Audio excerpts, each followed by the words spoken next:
Can we invite the signatories as well to join the Secretary as well as the Minister for a brief photo op?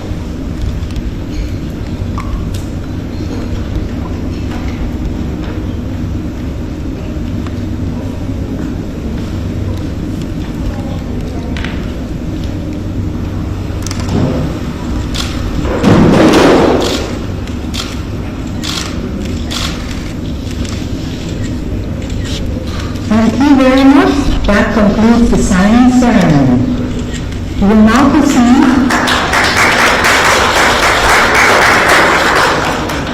to joint press conference. May we invite the Honorable Secretary Enrique Manalo, Secretary of Foreign Affairs of the Republic of the Philippines, to deliver his statement, to be followed by the Right Honorable Winston, MP, Foreign Minister and Deputy Minister of New Zealand. Secretary Manalo, you have the floor. His Excellency Deputy Prime Minister and Foreign Minister, Winston, honorable members of the New Zealand and Philippine delegations, members of the press corps, ladies and gentlemen, good afternoon. Earlier, I had the honor of welcoming Deputy Prime Minister and Foreign Minister Winston and his delegation on this official visit to the Philippines. You will recall that our leaders, President Ferdinand Marcos Jr. and Prime Minister Christopher Luxon, met here in Manila last April and agreed to elevate the relationship and cooperation between the Philippines and New Zealand, leading to a comprehensive partnership by 2026, the year we mark the 60th anniversary of our diplomatic ties. Our leaders tasked us, their foreign ministers, to lay down the roadmap to realizing these commitments. In this context, Foreign Minister Peters and I had a long and fruitful discussion on the work ahead.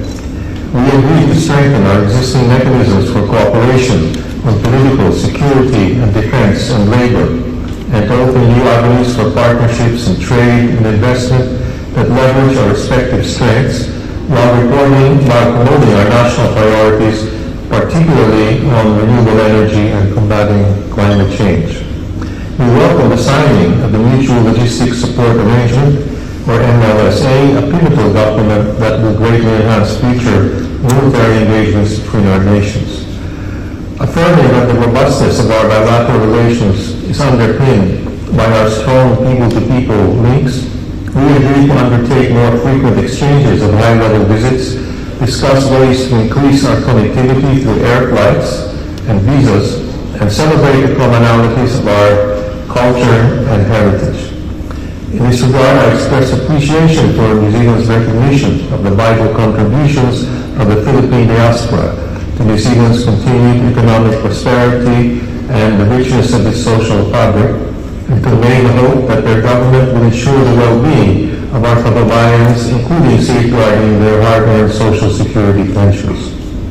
I thank New Zealand for its steadfast support for the challenges we are facing in the South China Sea, and we reaffirm our continued commitment to uphold the rule of law as a pillar to achieving peace and security in the region. I reiterated the Philippines' support to New Zealand's proposal to elevate ASEAN-New Zealand relations to a comprehensive strategic partnership next year, and we mark the 50th anniversary of ASEAN-New Zealand dialogue relations, as well as celebrating the ASEAN-New Zealand Summit. I'm confident that New Zealand will remain a trusted partner in upholding ASEAN centrality. Recognizing New Zealand's special role among the member countries of the Pacific Islands Forum, we exchange views on the current and emerging challenges in our Pacific region and how the Philippines, as a PIF dialogue partner, can contribute towards achieving their goals in a beneficial way. As fellow democratic nations and responsible members of the international community, we agree to jointly advance the values that we hold dear in the multilateral arenas, especially in the United Nations. So, Minister, again, I thank you and your delegation for visiting us in Manila. Thank you. Thank you, Secretary Manalo, and the government of the Philippines for hosting us today. It is seriously a great honor to be in Manila just a month after the Human Prime Minister, Christopher Luxon, was here. These two high-level visits are evidence of our new government's commitment to to lift New Zealand's engagement and relationships with Southeast Asia as a region and Philippines specifically. We intend to elevate our relationship to one of a comprehensive partnership by 2026 because we need to be doing more together to benefit both our peoples in response to the challenging strategic environment that we both face and indeed in other countries face as well. Our comprehensive partnership will see close relations between our countries in four important areas: political, the security and defence, trade and economic, and people to people. We had very helpful discussion with Secretary Manalo today, and again thank you very much for hosting us. We expect this to be the first of many productive meetings in months and years ahead. And one addendum item. The mutual ballistic supporting arrangement that was signed today between the New Zealand Defence Force and the Department of National Defence of the Philippines. It's occupied so much of our preliminary talks on the car on the way to the meeting with you. So thank you very much. Thank you, Secretary Manalo and Minister Peters. We are now opening the floor to a Q&A. The first question will be asked by Alison Jackson of AFP. Alison, you have the floor. Secretary Peters, you may have already referred to it actually, but in your remarks before lunch you referred to a defence matter that was going to be having to resolve today. You might be able to elaborate on that. And a quick follow-up question would be for either yourself or for Secretary Manalo on the status of forces agreement, whether negotiations have formally started and when you expect to finalise that arrangement. Well, since you've asked both of us, I suggest that the host should lead on as another policy. I thought it was the other way around. But anyway, thank you. Well, I believe you asked on the SOFA, on the status of... Yes, I think that is an issue which is now under active consideration by the Philippines and New Zealand. And we expect to commence very serious discussions on this matter in the coming weeks. And I expect we should be making progress too in the near future. Thank you. Mutual logistics supporting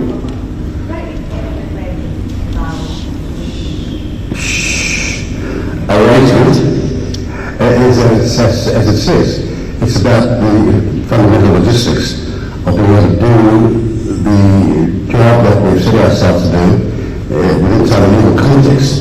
It's really one of the potential barriers to that, so that any questions we might have is by a legal framework where we agree to. That's what we signed up to today. Next question is from Sue Jenkins of PPP4. Good afternoon, Secretary Manalo and Foreign Minister Peters. I'm Sue Jenkins from PPP4. My question is to the Foreign Minister and President Marcos and Foreign Minister Wilson's joint statement reflecting their commitment to bilateral defense cooperation to sustain maritime security and generally just preserving stability and peace at sea. Given China's recent acts of aggression, such as water handling, and even intentionally colliding with Philippine local health, birds and other similar activities which undermine international rules-based law and order. The Minister mentioned before that New Zealand echoes the rule of the sea or UNCLOS. Has anything changed? My question is, how was this or how is this support being expressed, and can we expect exercises to be conducted alongside New Zealand? Like, would New Zealand be inclined to joining, for example, joint patrols in the West Philippine Sea? Let's be direct here. We believe that all the settings at the date of the UN Convention on the Law of the Sea is the settings we should have now. Not change settings, but the settings we were on back then. And that involves us ensuring that supply lines in terms of the limited way we can help are kept open, and that the nation is observed, then that's what we set out and committed to do. Will it be here, or dare I say in the Red Sea?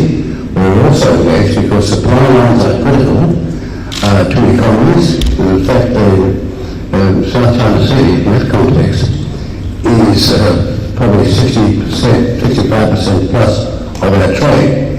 Not just one country is going to be affected, we're all affected, all around New Zealand. And alongside that, if you look at it more in the abstract, but in terms of exactly what will happen, the level of poverty and human anguish will be unbelievable if that idea of cutting off the supply line was to prevail. So it's very serious for us, and we're just saying, nothing about our foreign policy and our stance has changed whatsoever since we saluted and welcomed that United Convention at that point in time. Well, I think from today's discussion, it's very clear that the Philippines and New Zealand are partners when it comes to the observance and recognition of the importance of international law in the relations among nations and the necessity of adhering to a rules-based order, especially in our region. And I think this common approach will be even more reflected when we come up with our projected roadmap of Philippine-New Zealand relations. But when it comes, at the same time, we thank New Zealand for its support for the Philippines in the challenges that we face in the South China Sea, as well as the words of support in the light of some recent incidents which occurred, as you're familiar with, in the South China Sea. Thank you. Mayor Manalo, you've been integrated with the last question. Good afternoon, Secretary of Manila and Prime Minister Peters, Minister of G7. Allow me to touch on two very important issues for the Filipinos, a follow-up on the West Philippine Sea and on job or labor opportunities. On West Philippine Sea, Prime Minister Peters, how do you perceive the impact of the ongoing tensions in the West Philippine Sea on the regional stability and security in Asia? And apart from verbal support, has New Zealand taken any diplomatic actions in support of the Philippines with regards to issues in West Philippine Sea? If so, can you elaborate on this? And on job opportunities, can you provide us an overview of the current job opportunities in New Zealand for Filipinos or overseas Filipino workers? What sectors or industries in New Zealand are currently experiencing labor shortages that Filipinos could potentially fill?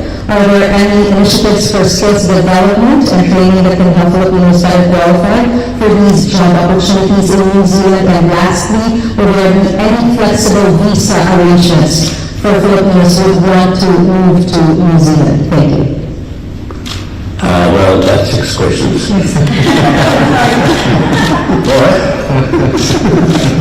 This is not the city of Philippines, not news or bad when it comes to the post office, but that's 6 questions. And we have a question of expediting visas, simplifying them, making them more obvious in terms of applicants so that there's not extraordinary delays, and ensuring that our attention and focus on the visa issue is aligned with our employment needs.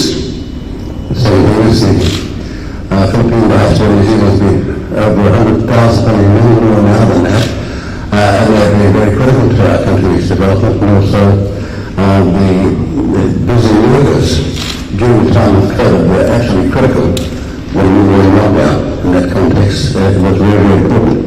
In terms of job opportunities, we lived in an economy that was going into recession, a bit like Australia.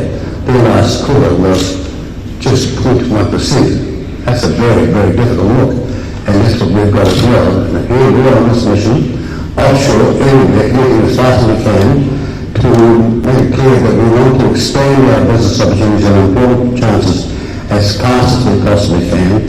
And we can only do that by looking at training and export opportunities and expanding opportunities for other countries in engaging with us. So we do see that going forward there will be more opportunities for Filipino workers in New Zealand. And one area we think that we'd be surprised how very bad in the agricultural sector. And right one of the areas that would not be obvious here to the replacement energy. And so obviously opportunities going forward. I'm the question of the West China Sea. Well, whatever the sector is, our position is to have called out every offence where it is an offence against the Philippines on every occasion. Commitment has been to put military utilities in, whether it be North Korea or elsewhere, and to try to help out when we possibly can. Doing rotation commitments in terms of defence from the small countries perspective. We should try to make that commitment to ensure that the maritime safety and entitlement of the sea, the South China Sea or the West Sea, is what it was when we all agreed to the UN Convention at that point in time. There has been a shift, not by us, not by the Philippines, but by others. That shift is not justified. There's no logic to it. There's no international rationale to it. Or more importantly, when we were supporting certain countries to be part of international organizations, we were giving a commitment that they would observe international obligations, responsibilities. That's all we're asking for. No change at all from the original commitments that people made. With that, Mr. Secretary, would you want to say anything? Well, just to add, first of all, I agree on the issue of the West Philippine Sea. I agree completely with what Minister Peter said. I think the Philippines and New Zealand are one line when it comes to the importance of observing not only international law, but particularly the UNCLOS when it comes to the South China Sea. And I also agree that it's the meaning of the status quo when we say we want the situation to us when we sign the UNCLOS. I think also just to give a bigger take on the cooperation that we have with New Zealand, it's not only, if we look at the broader concept of security, that's why we discussed also how we can enhance economic cooperation. And I think here was mentioned trade and investment, as well as cooperation perhaps in renewable energy and agriculture, all of these would tend to strengthen the economic security of both countries. So we tend to look at our cooperation as building on a broader concept of security. Thank you, Mr. Secretary and Minister, and thank you for accommodating more questions than expected. This concludes the joint press conference. We thank the Secretary and the Minister for joining us. We thank the distinguished members of the Philippine and New Zealand delegation, as well as the DFA press corps. We wish the New Zealand delegation all the best in their stay in Manila. Good afternoon to all.